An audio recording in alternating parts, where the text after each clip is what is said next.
What is going on? Today I'm going to teach you the basics of how to bench press. So I'm going to start with my feet and work my way up from there. My feet are going to be either side of the bench, firmly pressed into the floor. I can either do this on my toes or on my heels. From here, my hips are going to be pressed into the bench, and they're going to maintain contact throughout the entirety of your bench press. From here, you want to make sure that your torso is slightly rounded, so it should be a little elevated off the ground, just lower back curve. I'm just going to ensure that you open up your chest while you're bench pressing, which brings me to my next point, which is retracting your shoulder blades. So shoulder blades go back when you're bench pressing. It's going to ensure that you are opening up your chest and really engaging it throughout the movement of the bench press.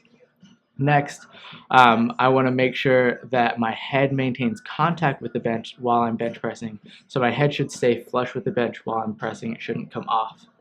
Another thing from here is when you do line up for your bench press, you want to have it so your eyes are in line with the barbell before you unrack.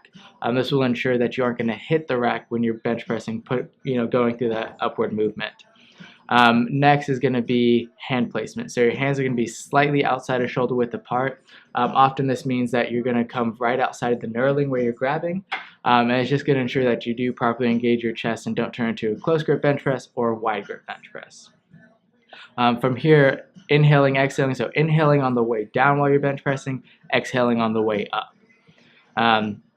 As well as the bar path is going to take a slight J. So from here, easiest points of reference are going to be in line with your nipples on the way down and in line with your shoulders on the way up.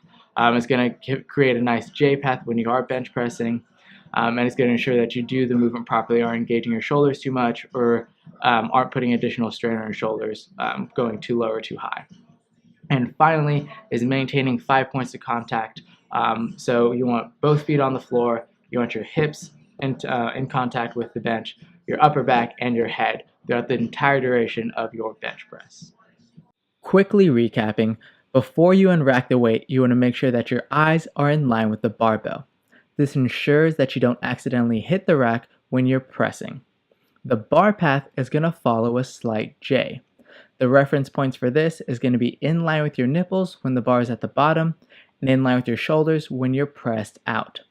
Your arms are going to be slightly bent when you're pressed out, so that ensures that you keep the weight on your muscles and not on your joints. You're going to inhale on the way down and exhale on the way up. If you struggle to get the movement pattern down with the barbell bench press, or you need to strengthen your push-up, the barbell rack push-up is a good variation that mimics the movement pattern of a traditional chest press. However, it allows you to vary how much load you are pressing through variations in body angle. The higher you stand up, the less load you place on your upper body, and conversely, the more you get into the traditional push-up position, the more load you place on your upper body. The dumbbell bench press is more variation to the barbell bench press than it is a true progression of it. By using dumbbells, both arms are pressing independently of one another, meaning you will incorporate a higher degree of stability in your shoulders and arms. Due to this additional stability component, the dumbbell bench press is slightly more difficult and will require you to slightly reduce the weight relative to your barbell bench press.